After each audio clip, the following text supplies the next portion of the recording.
All right, my little artists, we are going to make a sculpture today out of these fun wires called pipe cleaners. So first we are going to start with a little base. This base is made out of styrofoam. So that means we can poke our wires into it to make all kinds of fun, interesting shapes with our sculpture. So I'm just gonna take a wire first and show you a couple of things.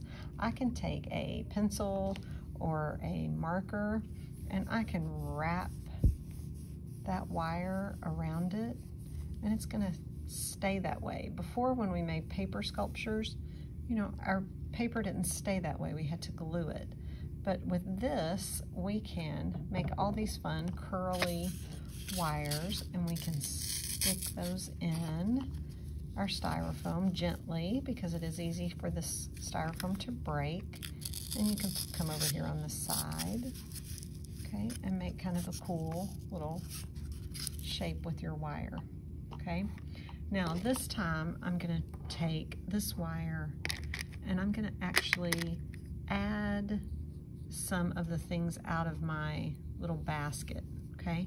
So in your basket you have some beads, you have some straws, things like that that you can use to add a little bit of flair and fun to your wire. This also makes a movable part because that means you can slide these back and forth. Some of you did that on your paper sculptures too.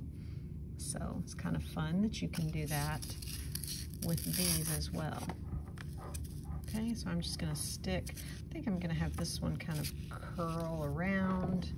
Just have fun with it. Remember, when you create with a, when you're creating a sculpture, you sort of have to look at it from different angles and see what it still needs.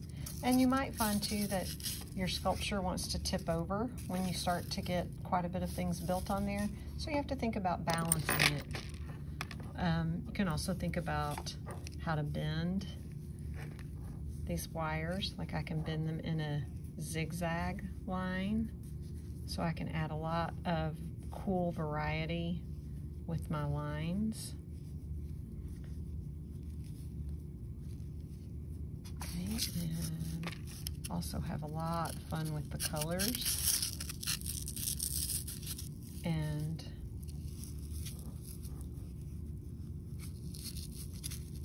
creating just some really interesting little shapes here with my sculptures, okay?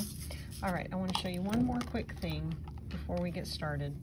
You can also take two of these, maybe pick two colors that you really like, and you can twist these together, okay? So I'm gonna grab them here on the end and I'm just going to start twisting. And it's gonna make kind of a braided thing. Now, if I wanted to add a bead in there, I have to do that before I twist.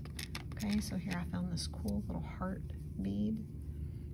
So I'm gonna put that in there, and then I'm gonna keep twisting. So again, that makes another little place on my wires. I can add something kind of interesting. See that? I can even make this stretch out so that way I can move that bead back and forth if I like. Okay, and now I'm going to look at my sculpture and see where I want that to go. So I'm going to poke that in on this side. And I'm going to go through here. Remember, when you're dealing with sculptures, sometimes the holes that you leave become very interesting too, okay? Don't forget, look at it from different sides. All right, and when you're all finished, you can clean up your area, save any of your pipe cleaners that you had left. If you had some left over, save them in your bag. Any of your beads that you had left over, save those in your bag because you might want to use those another day. And then you can, after you finish, you can start on you can draw on your sketchbook, you can do your Play-Doh, or you can do Legos once you are finished and all cleaned up. I hope you have fun making your wire sculpture